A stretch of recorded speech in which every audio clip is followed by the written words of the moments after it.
Hello, in this video I'm gonna show you how to set a default card in Apple Pay on iPhone 17. If you have multiple cards in your Apple Pay, then you may want to select which one is the default one. So this is gonna be the first card you use when you double click on the side button.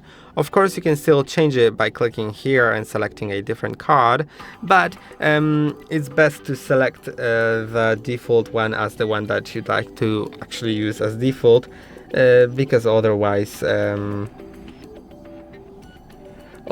it may not be really you may just get confused to use a wrong card and stuff like that.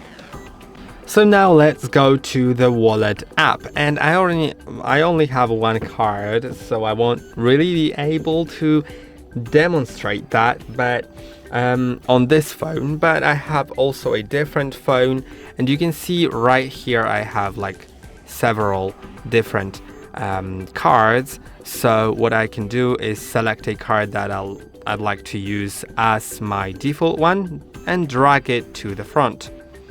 Now you can see it's now my default card.